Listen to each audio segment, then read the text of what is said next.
La jeunesse malienne reçoit celle du Burkina Faso, du Niger et du Sénégal pour un forum sous-régional avec comme thème engagement des jeunes comme partenaires stratégiques pour la paix et la stabilité politique au Sahel. L'événement a été lancé aujourd'hui par le ministre en charge de la jeunesse en présence de celui de la réconciliation nationale. Œuvre sociale du président de la transition, les districts sanitaires de Bandiagara et Djéné bénéficient d'ambulances médicalisées et d'un important lot de matériel et d'équipements médicaux. Les populations victimes d'inondations du sec de Djéné, quant à elles, reçoivent des vivres. La coopération danoise investit 2 milliards de francs CFA pour la mise en œuvre du projet Promotion des droits de l'homme, de l'égalité sociale et économique et de la consolidation de la paix. Le projet qui sera exécuté par Oxfam Mali vise à soutenir les communautés vulnérables des régions du centre. Nous recevons sur ce plateau Madame la ministre de l'Éducation nationale, Sidibé Dédé Ousmane. Elle nous édifiera sur les orientations des élèves admis cette année au DF. Bonsoir, chers téléspectateurs. Bonsoir, Madame la ministre. Bonsoir. Alors, tout d'abord, nous allons donner la parole à Ibrahima Diombélé pour la lecture du communiqué du Conseil des ministres. Ibrahima Diombélé, bonsoir. Bonsoir, Salima Tandaou. Le Conseil des ministres est réuni en session ordinaire le mercredi 26 octobre 2022 dans la salle de délibération au palais de Koulouba sous la présidence de colonel Assimi Goïta, président de la transition, chef de l'État. Après examen des points inscrits à l'ordre du jour, le Conseil a adopté des projets de texte, procédé à des nominations et entendu des communications. Ibrahim Diombélé, à vous. Merci, Madame le ministre, bonsoir. Bonsoir, Mesdames et messieurs, bonsoir. Et nous ouvrons par le chapitre des mesures législatives et réglementaires. Sur le rapport du ministre de l'Économie et des Finances, le Conseil des ministres a adopté un projet de loi relatif à l'activité d'affacturage en République du Mali. Le secteur financier a enregistré ces dernières années, sous l'impulsion des États, des autorités monétaires et des régulateurs, des évolutions importantes pour une meilleure contribution au financement de l'économie. Ces évolutions se sont traduites par la mise en place de dispositifs, de normes, de réglementations et de stratégies qui ont permis d'assurer la stabilité et le renforcement de la résilience du secteur financier, d'améliorer le financement de l'économie et de promouvoir l'inclusion financière des populations. Malgré ces efforts déployés, le financement des entreprises n'est pas assuré à hauteur de souhait, notamment celui du cycle d'exploitation des micro, petites et moyennes entreprises qui éprouvent toujours des difficultés à accéder au financement bancaire en raison de leur profil de risque. Pour optimiser les outils de financement des micro, petites et moyennes entreprises, la Banque centrale des États de l'Afrique de l'Ouest a initié un projet de loi uniforme sur l'affacturage qui régit de façon homogène les opérations d'affacturage effectuées au sein des pays de l'Union monétaire ouest-africaine. L'affacturage est une opération par laquelle l'adhérent transfère par une convention écrite avec effet subrogatoire ses créances commerciales à l'affactureur qui, moyennant rémunération, lui règle par avance tout ou partie du montant des créances transférées, supportant ou non, selon la convention des parties, les risques d'insolvabilité sur les créances cédées. Il permet à l'adhérent de se procurer des fonds et constitue un moyen de recouvrement qui présente, entre autres, les avantages ci-après, l'optimisation de la trésorerie en réduisant l'impact des échéances de paiement, l'élimination du risque d'impayé. Le projet de loi adopté permettra d'offrir des produits et services financiers variés, abordables, accessibles et adaptés aux besoins des micro, petites et moyennes entreprises et des start-up. B. Des projets de textes relatifs à la création, à l'organisation et aux modalités de fonctionnement de l'Office malien des produits pétroliers.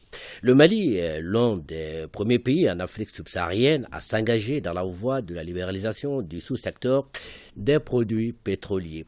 Cette libéralisation s'est traduite par le retrait de l'État de toute activité à caractère commercial et la limitation de son rôle à la planification, à la réglementation et à la régulation du marché des produits pétroliers. Elle a aussi permis l'émergence d'une classe d'opérateurs nationaux, la réalisation de nombreuses infrastructures de distribution des produits pétroliers et le développement des moyens de transport. Les investissements pour le développement d'infrastructures de stockage d'hydrocarbures liquides et gazeux afin de fortifier la sécurité du pays en matière d'approvisionnement en produits pétroliers ont été relégués au second plan au profit d'investissements massifs dans les moyens de transport et le réseau de distribution.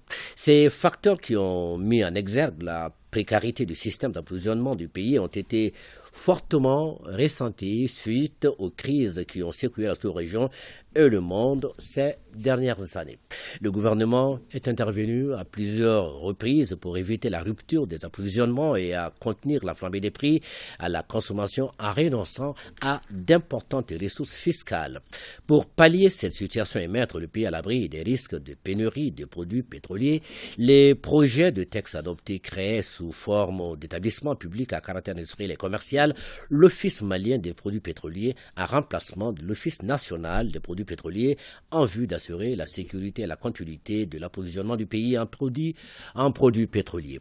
Au chapitre des mesures individuelles, le Conseil des ministres a procédé à la nomination. La liste des personnes intéressées est disponible sur le site web du secrétaire régional du gouvernement, c'est le www.sgg-mali.ml et dans le journal L'Essor.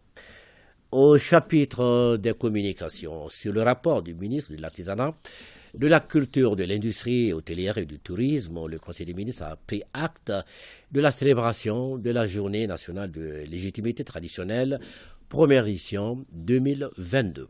Le Mali a été le berceau de vastes et puissants empires et de royaumes qui ont fait sa grandeur du passé. La société malienne est une société bien organisée, hiérarchisée et codifiée autour des valeurs ancestrales qui constituent le socle des rapports individuels et collectifs.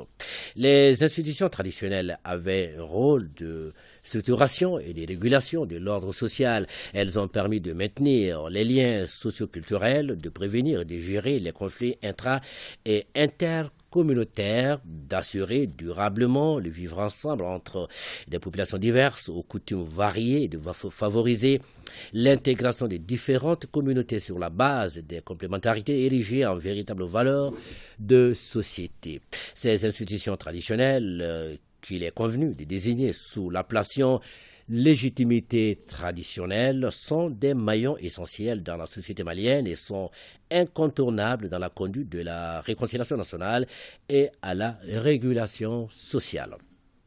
En raison du rôle important joué par les légitimités traditionnelles dans la vie de la nation, dans le cadre du processus de refondation de l'État en cours et dans le but d'engager un développement local inclusif, durable et efficace, le président de la transition, chef de l'État, le colonel Assimi Goïta, a consacré le 11 novembre Journée nationale des légitimités traditionnelles. Cette première édition de la Journée nationale des légitimités traditionnelles a pour thème central place et rôle des légitimités traditionnelles dans la réconciliation nationale, la promotion de la paix, la cohésion sociale et la refondation de l'État. L'objectif général de la célébration de cette journée est de contribuer à une meilleure exploitation du système de gouvernance des légitimités traditionnelles pour promouvoir la paix, la cohésion sociale, le vivre ensemble et soutenir la refondation de l'État. La célébration de la première édition sera marquée entre autres par des conférences, débats autour du thème central, des jeux concours sur la connaissance des légitimités traditionnelles, régionales et locales sur la chaîne nationale, l'ORTM et les radios de proximité des capitales régionales, des expositions photos sur les grandes figures des légitimités traditionnelles et leur apport dans la société, des consultations médicales ophtalmologiques et en géronto-gériatrie. Le ministre de la Justice et des Droits de l'Homme, garde des Sceaux, a informé le Conseil des ministres de l'évolution du processus de recrutement de 100 auditeurs de justice et de 150 fonctionnaires du cadre de la surveillance et de l'éducation surveillée. La justice est confrontée à de nombreux défis à la fois matériels, financiers et humains. Pour y faire face, la loi d'orientation et de programmation du secteur de la justice prévoit un accroissement compte tenu des moyens matériels, financiers et humains sur la période 2020-2024. Dans le cadre de la mise en œuvre de cette loi, un concours de recrutement de 100 auditeurs de justice et de 150 fonctionnaires du cadre de la surveillance et de l'éducation surveillée a été ouvert. Les commissions d'enregistrement et de dépouillement mises en place à cet effet ont reçu pour le concours des fonctionnaires du cadre de la surveillance et de l'éducation surveillée 4201 dossiers. Pour le concours des auditeurs de justice, 8074 dossiers, dont 5387 pour l'ordre judiciaire et 2687 pour l'ordre administratif. Pour le recrutement sur titre, 55 dossiers de docteurs en droit. Lors du dépouillement et de la vérification, 39 faux diplômes ont été recensés au titre du concours des auditeurs de justice et de l'ordre judiciaire et 692 faux diplômes pour le concours de recrutement des fonctionnaires du cadre de la surveillance et de l'éducation surveillée. Ces dossiers seront transmis au procureur de la République. Ces recrutements permettront de combler en partie le déficit de magistrats et de fonctionnaires du cadre de la surveillance et de l'éducation surveillée et d'améliorer la gouvernance au sein de la justice et l'accessibilité de la justice pour tous. Le ministre de la Santé et du Développement social a informé le Conseil des ministres de l'évolution de la maladie à coronavirus marquée par une stagnation du nombre de cas testés positifs par rapport à la semaine précédente. Le président de la transition, chef de l'État, a cependant appelé la population au respect strict des mesures de prévention et de lutte contre la maladie. Ce sera tout pour ce soir. Merci Ibrahima. Merci et bonne suite. Merci. Je vous l'annonçais dans les titres. Notre invitée ce soir est Madame la ministre de l'Éducation nationale, Madame Sidibé Dédé Ousmane. Bonsoir encore une fois. Bonsoir Salimata. Madame la ministre, les admis au DEF attendent toujours les orientations. D'habitude, c'est bien avant la rentrée scolaire. Qu'est-ce qui explique ce retard? Je vous remercie pour l'opportunité que vous m'offrez pour que je puisse édifier l'opinion par rapport aux orientations, comme on les appelle. Il s'agit principalement de l'orientation des élèves admis au diplôme des études fondamentales pour la session de juin 2022. Alors, vous savez, pour les orientations, nous avons un chronogramme bien déterminé.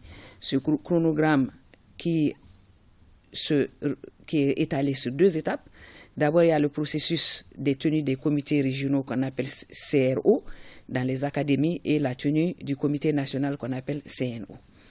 Et suite à ces missions de contrôle, le chronogramme même en son sein fixe des délais et des dates bien déterminés. Et pour les orientations, Salimata, le délai fixé au niveau de ce chronogramme est le 20 octobre 2022. D'accord. Donc pour vous dire qu'il faut relativiser par rapport au retard, et certes il y a eu du retard, mais du retard dû à certaines difficultés rencontrées. Et il faut aussi signaler que le programme des classes de 10e, parce que les enfants ils quittent le fondamental pour aller au secondaire général, le programme des 10e il est assez allégé. Il est étalé sur 6 mois. Or nous avons connu une rentrée scolaire en octobre et nous fixons une rentrée scolaire pour ces secondaires-là. Donc, pour les orientations, nous allons proclamer les résultats le vendredi 1er novembre et pour que les enfants reprennent effectivement les cours. Donc, il y a un léger retard de quelques jours, oui. Mais compte tenu des difficultés que nous avons rencontrées et compte tenu des objectifs que nous nous sommes fixés, ce n'est pas un retard qui handicape ces enfants, parce que s'ils reprennent le 1er octobre, ils vont jusqu'au mois de mai, ça leur fera 7 mois, alors qu'ils ont un programme allégé étalé sur 6 mois. Donc je tiens à donner ces précisions par rapport à ce retard. Donc le délai que vous êtes fixé, c'est bien le 1er novembre. Effectivement. D'accord. Est-ce que vous avez des informations par rapport aux perspectives du département? Bon, par rapport aux perspectives, permettez-moi d'abord de parler des difficultés. Devant la situation par rapport aux établissements privés et par rapport aux établissements publics. Il faut dire que nous avons entamé, dans le but de la moralisation et de la transparence pour ce qui concerne ces orientations, parce que ça fait vague, il faut le comprendre, ça concerne bon nombre d'établissements, particulièrement les établissements privés, qui sont au nombre de 2420 éligibles aujourd'hui, comparativement au secteur public qui ne compte que 111 établissements secondaires, techniques et professionnels. Donc, en face de ces difficultés, et il faut se dire aussi que notre objectif, c'est de faire ces orientations pour le bien-être et la qualité de l'enseignement. Donc, nous sommes obligés d'être regardants. Nous avons été butés à des difficultés qui nous ont amenés à l'appurement du fichier même des établissements. Et je vous assure que les résultats que nous avons obtenus portent sur à peu près 500. Ça, c'est juste un début. Et les investigations sont en cours. Parmi ces 500, il y a 253 établissements qui ne fonctionnent plus, qu'il faut sortir suite à l'appurement, et plus de 200 établissements secondaires privés qui disposent de faux documents.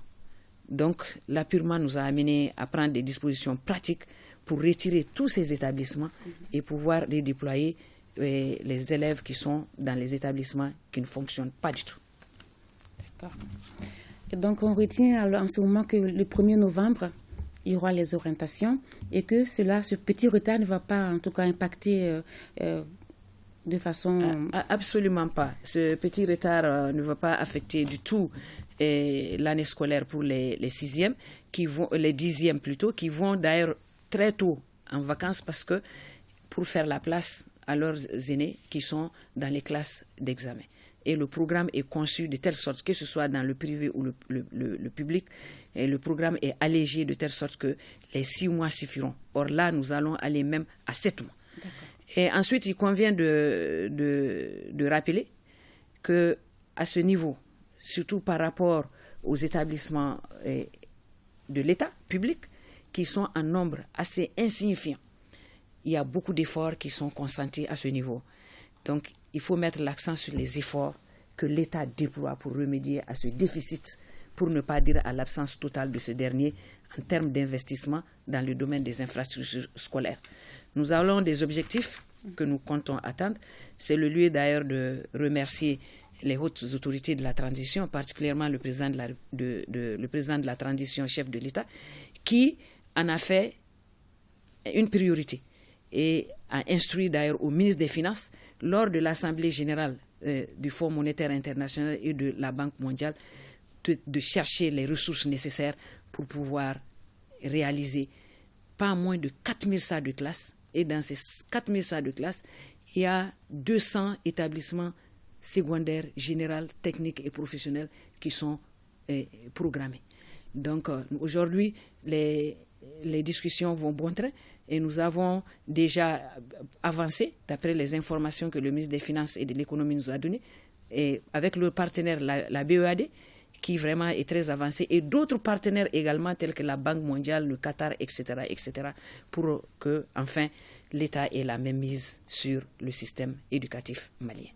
Merci beaucoup à vous, Madame la Ministre. C'est moi qui vous remercie. Je vous invite à suivre le reportage qui va venir. Coopération, ouverture à Conakry de la session parlementaire du Conseil national de transition. À cette occasion, le Mali est à l'honneur par la présence du président du Conseil de transition, Malick Diao, et sa forte délégation. Cette session se veut un renforcement des liens de coopération entre les deux pays.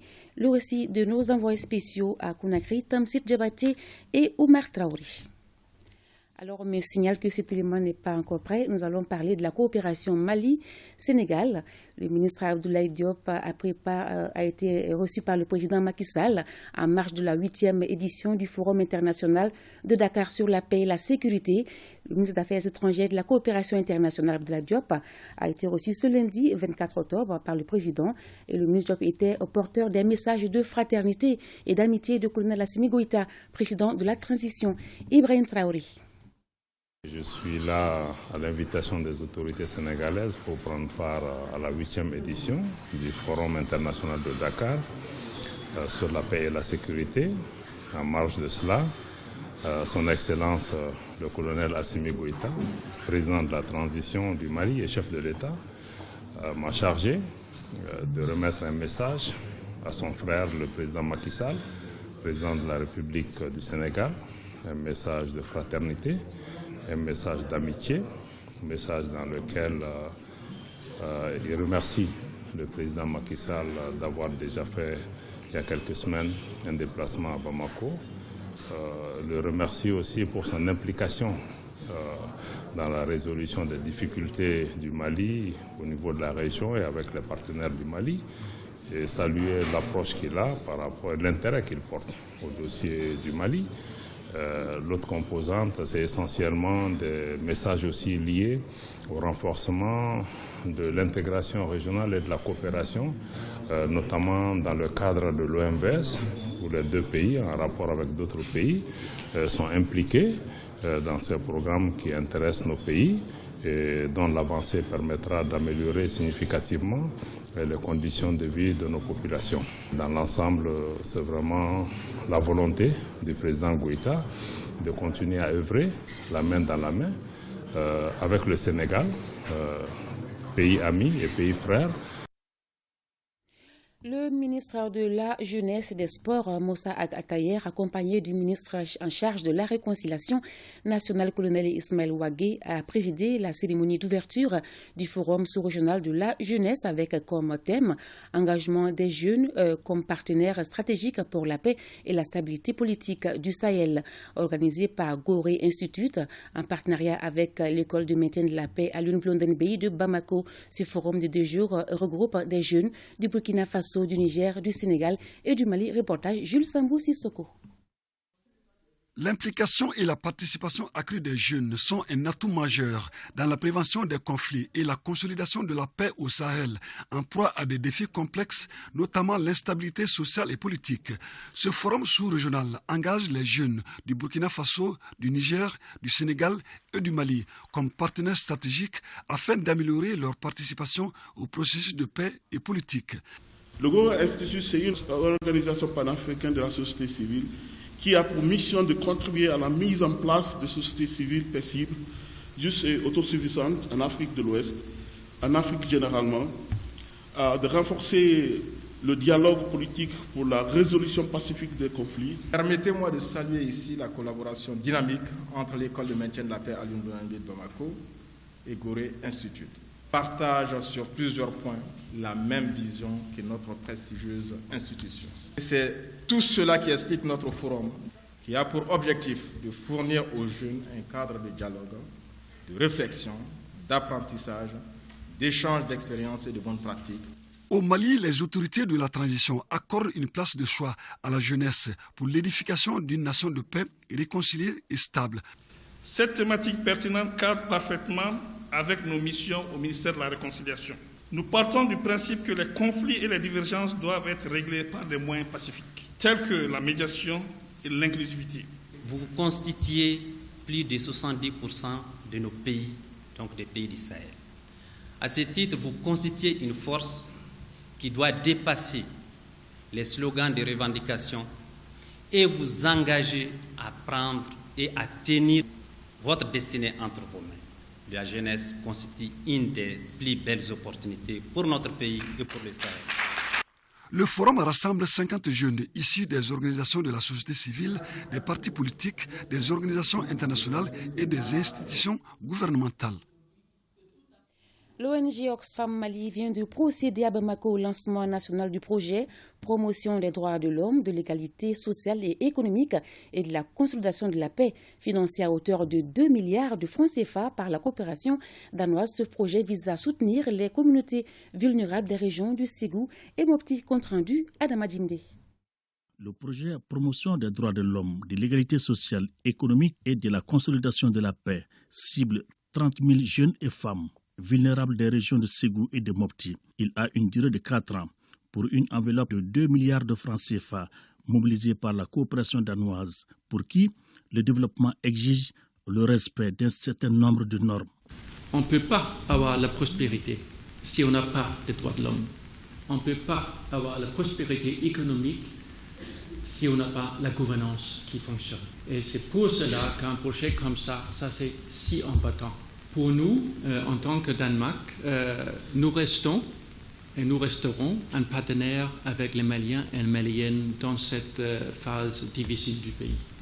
Ce projet qui vient d'être lancé, piloté par Oxfam Mali, mettra en œuvre l'approche Négus, humanitaire, développement et paix. Il tient compte à la fois des besoins immédiats et à long terme des populations affectées et renforce les opportunités de paix. Nous croyons qu'il est possible d'inverser la tendance de l'injustice et de lutter contre la pauvreté à travers des initiatives telles que celle qui nous unit. Cette initiative d'Oxfam Mali illustre bien son engagement à accompagner le gouvernement dans sa vision pour un Mali sécurisé, uni et pacifique, dans lequel les populations les plus vulnérables peuvent rêver et prétendre à un avenir radieux.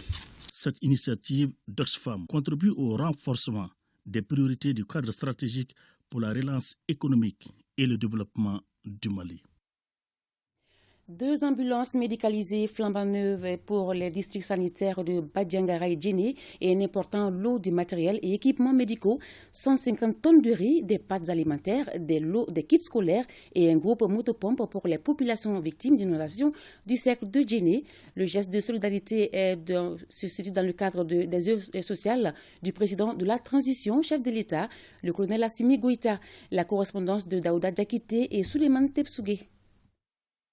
Le système de référence évacuation des districts sanitaires de Bandiagara et Djéné est désormais renforcé à travers l'acquisition de 2 ambulances médicalisées flambant neuves, des équipements et matériels médicaux pour les 8 districts sanitaires et les garnisons de la 6e région militaire. Le geste de solidarité s'inscrit dans le cadre des œuvres sociales du président de la transition, chef de l'État, le colonel Assimi Goïta. Nous sommes au mois d'octobre, le mois de la solidarité. Le président de la transition, le colonel Assimi Goïta, en a fait son quotidien depuis qu'il a prêté serment le 21 juin 2021 en disant qu'il va céder 2 tiers de son fonds de souveraineté pour aider les autres. Pour cette donation, il y a des vivres et des non-vivres. Il y a des appareils d'échographie, il y a des stérilisateurs, il y a des respirateurs, et j'en passe. La solidarité du président de la transition s'exprime aussi à travers le commissariat à la sécurité alimentaire qui met en œuvre chaque année un plan national de réponse à l'insécurité alimentaire. Et cette année, le commissariat à la sécurité alimentaire met en œuvre des distributions alimentaires sur l'ensemble du pays pour 34 147 tonnes. Sur les 34 147 tonnes, l'ancienne grande région de Mopti, qui comprend aujourd'hui Mopti, Bandiagara et Douanza, bénéficie à elle seule de 11 647 tonnes. Et les autorités régionales et locales de saluer les gestes à sa juste valeur. Aujourd'hui, le président de la République, chef de l'État, le colonel Assimi Goïta, nous fait don d'une ambulance. On ne peut que le remercier, lui dire merci. Nous sommes très satisfaits. Aussi, 150 tonnes de riz, des pâtes alimentaires, de l'huile, un groupe motopompe et des kits scolaires ont été offerts aux populations des localités victimes des inondations. Rencontre d'échange entre le directeur général des douanes du Mali et les directeurs régionaux de Kita, Nyoro et Kaye. Le but est de trouver des pistes de solutions pour atteindre l'objectif de plus de 611 milliards de francs CFA fixé par le gouvernement. Les détails avec Kansoutou Kanouté. Échanger avec les directeurs régionaux des douanes du Kita, Nyoro du Sahel et Kaye sur les moyens et les stratégies à mettre en œuvre afin d'atteindre l'objectif de 611 milliards 290 millions de francs CFA de recettes fixées cette année par le gouvernement. Ainsi s'explique cette visite de travail du directeur général des douanes du Mali à Kaye. Nous sommes dit à 3 mois de la fin de l'année qu'il fallait faire le déplacement au niveau des structures pour échanger avec elles, parce qu'en réalité, c'est ensemble que nous réaliserons cet objectif. Les clignotants au niveau de la direction régionale des douanes de Kaye sont ouverts, car au terme des 3 trimestres écoulés, la direction a réalisé 35,559 milliards, soit un taux de réalisation de 62% par rapport aux prévisions initiales, de 57,321 milliards sur 75% de temps consommé et un taux de réalisation de 74% par rapport aux prévisions corrigées de 48,321 milliards. Nous sommes déplacés à Caille pour faire passer le message aux autres directions régionales et pour faire passer le message à Caille de continuer avec cette tendance et chercher à dépasser les prévisions qui sont assignées à la direction régionale de Caille pour pouvoir venir en secours à des structures qui vont être défaillantes. Nous n'envisagerons pas vraiment un plan B. Il s'agit tout simplement pour le collectif des douanes d'aller au résultat. Le directeur régional des douanes de Caille, Cheikh Amala Diallo, au cours de la rencontre, n'a pas manqué de rassurer le DG Amadou Konaté au nom de l'ensemble du personnel d'aller au-delà de l'atteinte de l'objectif global assigné à l'administration. Rappelons qu'auparavant, le directeur général des douanes du Mali et sa délégation avaient été reçus par le gouverneur de région, colonel Moussa Soumaré. La cohésion sociale, la paix et le rôle de chaque communauté dans le développement du Mali, ce sont les sujets débattus à la rencontre générale de la communauté noire Keltamachek, dont les travaux ont pris fin ce dimanche à Gao. Après 3 jours d'échange, des recommandations ont été formulées pour le développement social, culturel et économique de la communauté noire Keltamachek. Reportage Rakia Toutouré et Youssouf Samaki. Cette rencontre générale de la communauté noire Keltamachek dans la cité des Askia entend contribuer au processus de paix et de cohésion sociale. Les débats des 3 jours étaient centrés sur les conditions définitives et durables d'une paix et d'une stabilité entre les communautés. Les participants venus de l'intérieur et de l'extérieur du pays ont ainsi abordé plusieurs thématiques. La communauté noire Keltamachek, historique, les enjeux sociaux, économiques et politiques. Les associations de la communauté noire Keltamachek, enjeux historiques et perspectives. L'accord pour la paix, la réconciliation au Mali issu du processus d'Alger, place et rôle de la communauté noire Keltamachek. Prévention et gestion des conflits, cohésion sociale, place et rôle de la communauté noire Keltamachek. Des recommandations capitales pour le vivre ensemble ont été formulées lors de cette rencontre, tenue sous le thème La paix, le renforcement de l'unité nationale et la cohésion sociale. Veillez à mettre fin aux sources d'incompréhension et de tensions entre les membres de la communauté, à l'endroit des communautés voisines, les rejets du mépris et du manque de considération, de la stigmatisation, qui sont des aspects préoccupants pour prévenir les conflits intercommunautaires et préserver la cohésion sociale. Ce thème de réconciliation et de rapport de paix, porté par cette commission de Tamashek Noir, veut dire qu'on est proche de la paix. L'État va certes continuer à s'assumer tout ce qu'il doit faire, mais les communautés doivent à leur tour faire un mea culpa et s'engager résolument dans la conservation de la paix, la cohésion sociale et la sécurité dans leur environnement. Auparavant, le président du comité de pilotage de la rencontre Kouina Ag Ahmadou a évoqué l'échec des nombreuses tentatives de création d'associations ou des groupes d'autodéfense au nom de la communauté. À Ségou, une trentaine de jeunes suivent une session de formation sur les composantes boucherie, viande, mécatronique et entrepreneuriat. Elle est organisée par la Chambre de commerce et d'industrie à travers le projet Archipelago. Des détails avec Onéreux Tienou. Il s'agit, au cours de cet atelier de 5 jours, de former une trentaine de jeunes de Ségou sur l'entrepreneuriat. L'initiative est du projet Archipelago de la Chambre de commerce et d'industrie du Mali. Archipelago soutient la création d'emplois à la fois durables et décents en Afrique centrale et de l'Ouest. Nous avons mené une étude au sein de la Chambre de commerce pour comprendre un peu les besoins des entreprises. Et on a compris qu'à l'issue de cette étude, il y avait un besoin très intéressant, surtout par rapport à la mécatronique au Mali. Les jeunes ont vraiment des bonnes idées, mais ils ont besoin d'être formés et d'être informés. Et après la formation, nous entendons les aider à mettre en place leurs projets, les accompagner à l'obtention des financements et leur installation. Avec cette formation, la trentaine de jeunes seront outillés pour mieux exercer leur propre activité selon les composantes du programme Archipelago. Il s'articule autour de 3 composantes. Composante boucherie-viande, composante mécatronique, composante entrepreneuriat. Le projet répond aux préoccupations spécifiques du Mali qui ont pour nom le chômage chronique des jeunes par l'insuffisance d'emplois et d'opportunités. Archipelago est financé par l'Union européenne à coût de plus de 300 millions de francs CFA et concerne une quarantaine de chambres consulaires africaines et européennes pour une durée de 30 mois. Journée porte ouverte au parc technologique et d'innovation agricole au Centre régional de recherche agronomique de l'Institut d'économie rurale. Le but de cette journée est de vulgariser les nouvelles techniques culturelles adaptées au changement climatique. Boubacar Bablé-Touré. L'autosuffisance alimentaire est une des priorités du gouvernement du Mali. Une équation qui trouve sa réponse dans les nouvelles techniques culturelles développées par des chercheurs du domaine. Ce programme TARS Pro de l'Institut d'économie rurale IER, à travers son centre régional de recherche agronomique SERA de Sotiba, est une illustration parfaite. Il a permis de mettre en place dans le parc technologique et d'innovation agricole des cultures plus rentables et adaptées aux effets du changement climatique. C'est pour vulgariser ces nouvelles technologies culturelles que l'IER a initié cette journée porte ouverte.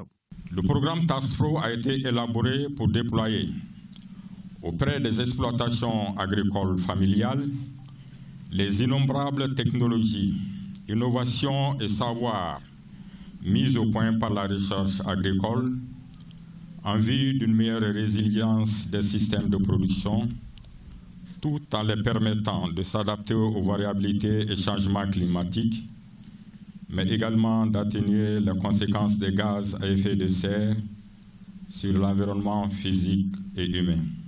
Né de la volonté du CORAF et de la coopération suisse pour le développement, ce programme est un accord avec des priorités du gouvernement du Mali, à savoir assurer la sécurité alimentaire et nutritionnelle des populations. Les activités économiques pour faire face aux contraintes des populations reposent sur l'agriculture, qui occupe 79% de la population et assure 38% du PIB. Cette première phase du programme, qui est financée par la coopération suisse à près de 6 milliards de francs CFA, s'étend sur 4 ans. Il couvre le Mali, le Niger, le Burkina Faso, le Bénin et le Tchad. Point Covid. Ce 26 octobre 2022, les services de santé ont enregistré 0 cas positif sur 326 tests réalisés, 8 patients guéris, 0 décès. Actuellement, 10 personnes sont sous traitement. Pour vous protéger et protéger les autres, suivez les mesures de prévention et faites-vous vacciner. À la faculté des droits publics, enseignants, chercheurs et étudiants participent à un atelier de sensibilisation des universitaires sur les droits des migrants et le cadre de gouvernance des migrations au Mali. Il est organisé par l'Organisation internationale pour les migrations au Mali, compte rendu Fademba Keita. Au cours de la journée d'échange sur les droits des migrants et le cadre de gouvernance des migrations au Mali, 11 thématiques à débattre en panel sont animées par d'éminents spécialistes de la faculté du droit public et par des personnes ressources. Elles portent sur le cadre juridique et politique sur le droit international de la migration, le pacte mondial sur les migrations sûres, ordonnées et régulières, le cadre de gouvernance des migrations au Mali, la migration interne au Mali, la protection juridique des droits des travailleurs migrants au Mali, acquis et perspectives, entre autres. Il s'agit surtout de l'évolution du droit dans la protection des migrants en Afrique de l'Ouest et dans le monde. Dans ce panel, nous allons beaucoup échanger pour sensibiliser les étudiants en tant que futurs décideurs et de continuer avec cette dynamique dans l'évolution du droit pour la protection des migrants. Les universitaires et enseignants-chercheurs doivent tirer profit de la journée d'échange sur un thème aussi capital qu'est les droits des migrants et le cadre de gouvernance des migrations au Mali. L'objectif de cette journée est de renforcer les capacités des étudiants et des enseignants-chercheurs dans le domaine de la gouvernance migratoire, plus spécifiquement sur les aspects de protection des droits des migrants, ainsi que l'implication des acteurs locaux dans la vulgarisation des instruments politiques de gestion des migrations. L'OIM s'engage à renforcer la participation de la société civile, des acteurs de la gestion de la migration et des associations des jeunes et des femmes au Mali.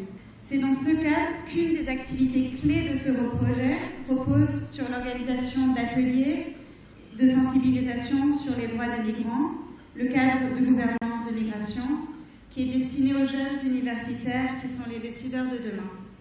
Le respect du pacte mondial pour les migrations sûres, ordonnées et régulières adopté en 2018 et signé par 193 États s'impose pour que les 23 objectifs visés soient atteints.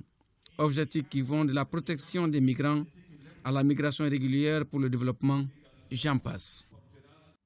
Environ 62 milliards de francs CFA, c'est le montant équilibré en recettes et dépenses du projet de budget du Conseil du district au titre de l'exercice 2023. L'annonce a été faite ce matin à l'ouverture des travaux de la 4e session budgétaire du Conseil, compte rendu Maïmouna Doumbia. La session budgétaire du Conseil du district qui vient de s'ouvrir est consacrée à l'adoption du procès-verbal de la 3e session et la réception, affectation des matériels d'assainissement reçus de l'État. Il est également question de la présentation du rapport des affaires économiques et financières. Les participants vont échanger sur le budget voté pour l'année 2023 qui connaît une légère diminution de 0,81%. Le budget est équilibré en recettes et en dépenses à la somme de 62 milliards 328 millions 767 637 contre 76 milliards 812 millions 791 183. La mairie du district de Bamako fait face à de nombreuses difficultés quasiment connues de tous. Il s'agit de l'insalubrité, la mobilité urbaine et le non-paiement des impôts et taxes. Dans la perspective de faire face à ces nombreux défis, je voudrais vous exhorter davantage des sensibilisations dans vos différentes communes, au niveau de vos populations, au niveau des leaders d'opinion, que chacun essaie de porter haut le flambeau de la relève de ces défis dans sa famille, dans son quartier, dans sa commune et à ce niveau, tout Bamako sera sensibilisé. Les efforts de réduction du train de vie de la collectivité jadis amorcés se poursuivent et se poursuivront pendant l'année 2023 pour une meilleure maîtrise des dépenses. Durant 5 jours, les élus municipaux examineront les besoins en personnel de la mairie du district de Bamako pour envisager des mesures appropriées en vue d'assurer le relais de la société Ozone qui est en fin de contrat. L'honorable Aïdara Aïssata Cissé a présenté cet après-midi son trophée d'ambassadrice de la culture africaine qui lui est attribué par l'Union africaine. Les détails avec Alousseni Touré. Auréolé de son trophée d'ambassadeur des arts et de la culture à Addis Abeba en Éthiopie, l'honorable Aïdara Aïssata Cissé a tenu à présenter cette distinction aux autorités de notre pays. Occasion pour le ministre en charge de la culture d'exprimer toute sa fierté et son admiration vis-à-vis de la récipiendaire. Cette distinction honore tout le peuple malien. Je voudrais donc en cette occasion solennelle lui dire toutes les félicitations les plus chaleureuses des plus hautes autorités de notre pays et vous dire combien les autorités de notre pays sont fières de vous.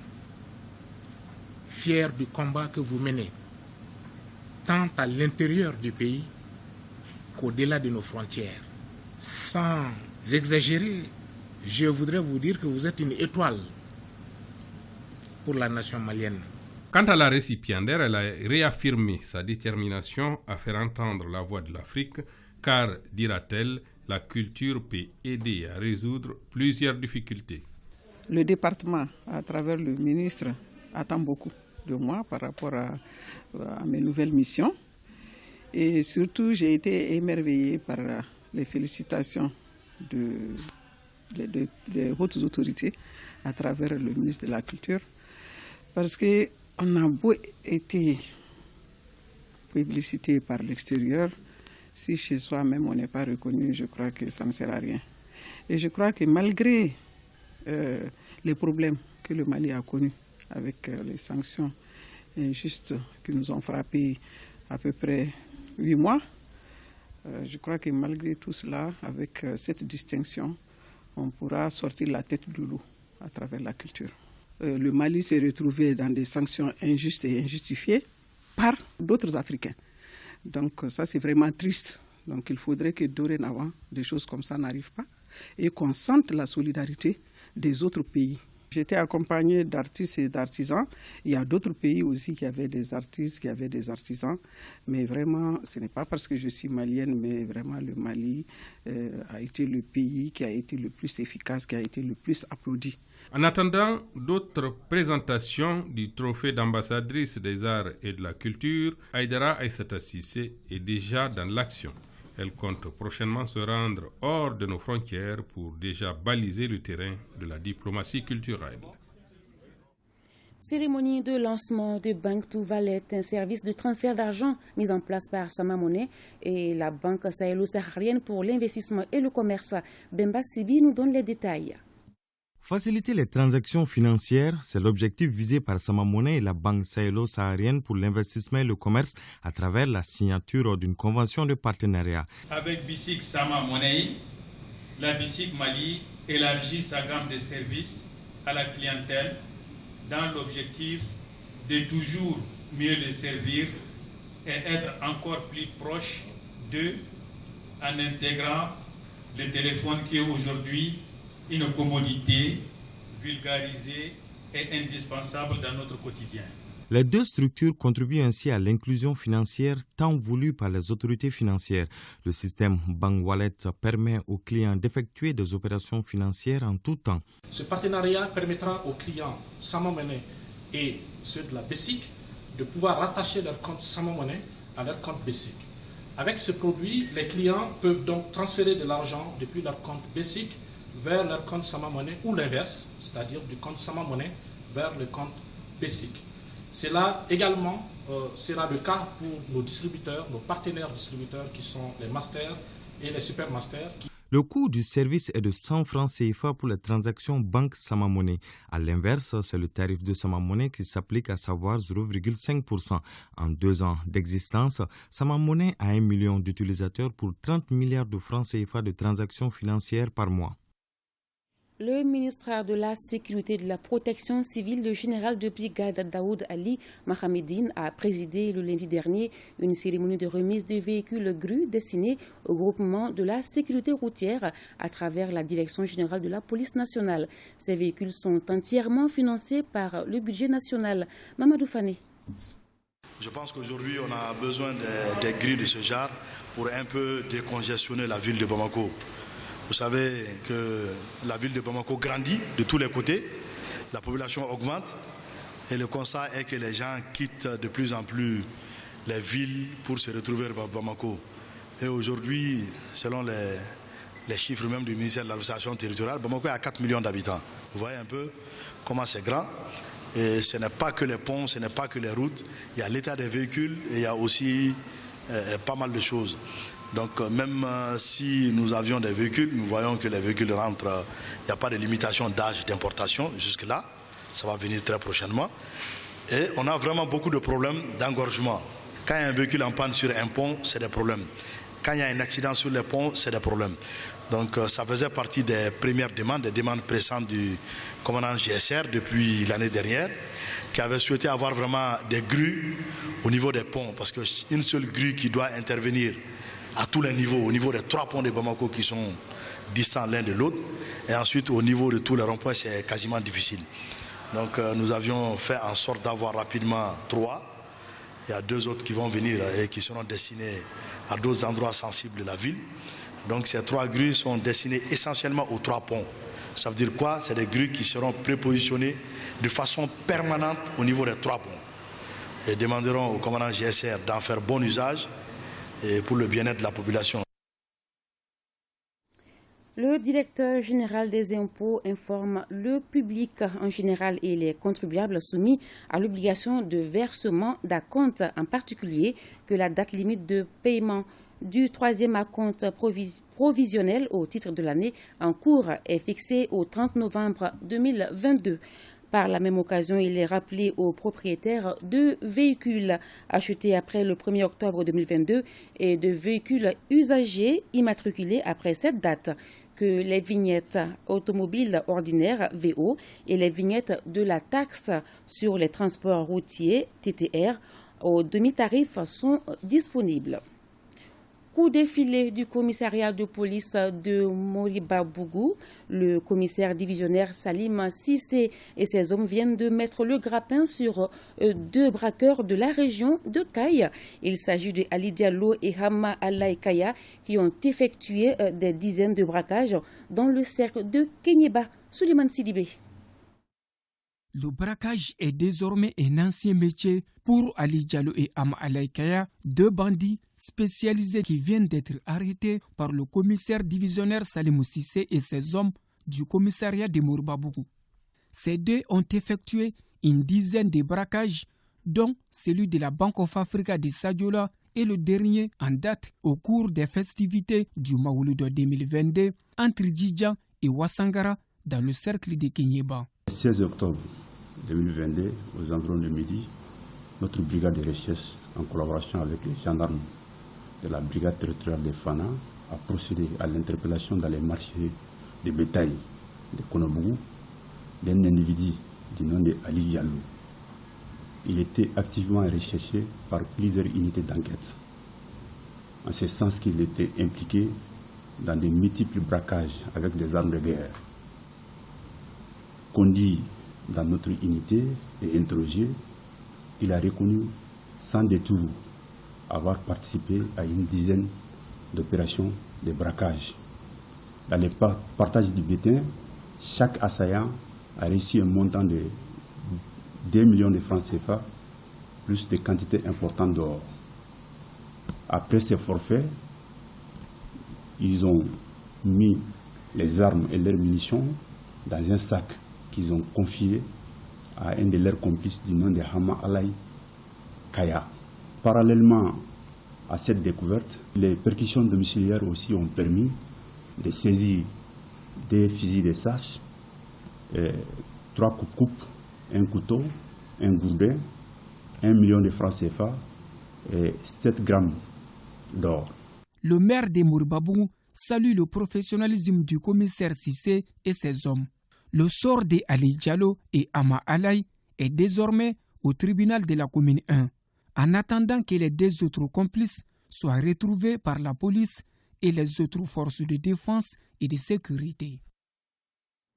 À suivre demain dans nos éditions, la cérémonie d'ouverture à Conakry de la session parlementaire permanente du Conseil national de transition de la Guinée, une rencontre à laquelle le Mali est à l'honneur par la présence du président du Conseil de transition, Malick Diao, et sa forte délégation. Cette session se veut un renforcement du lien de coopération entre nos 2 pays.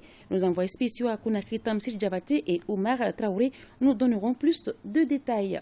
Ainsi prend fin ce journal. Merci de l'avoir suivi. Bonne suite de programme sur votre télévision nationale. Merci.